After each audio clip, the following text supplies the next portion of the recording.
दुनिया में जो आया है ना, वहाँ किसी को भी पता नहीं है कि 75 जीना है कि 50 जीना है।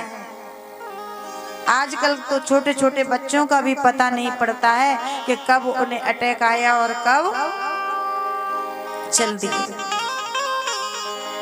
इसलिए अगर आप सोच रहे हो कि बूढ़े होने के बाद संन्यास लेंगे, तो बुढ़ापे में तो भगवान भी आपको पसंद नहीं, सरकार तो पसंद करती ही नहीं है।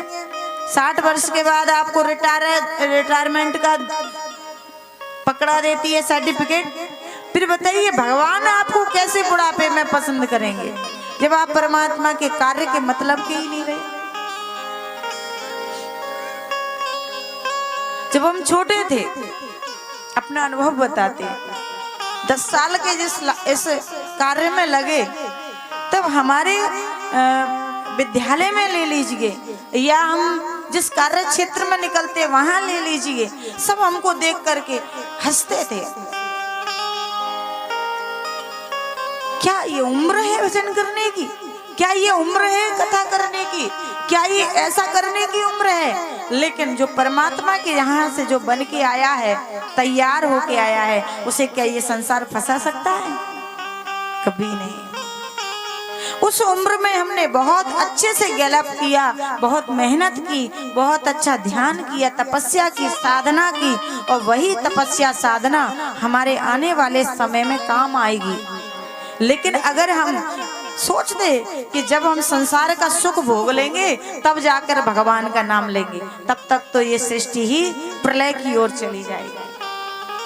जो समय मिला है उसी समय में हमें निश्चित करना है कि अब हमें भगवान का नाम, भजन, पूजा पाठ बढ़ा देनी चाहिए, क्योंकि जितना हम नाम लेंगे वही नाम हमको एनर्जी, भगवत कथा की शक्ति प्रदान करेगा।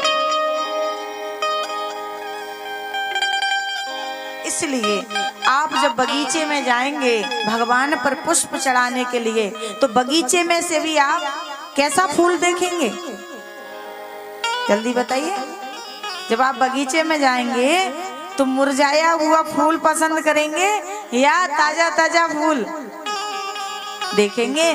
कौन सा फूल खिल रहा है वही फूल को तोड़कर लाएंगे और भगवान पर चढ़ा देंगे।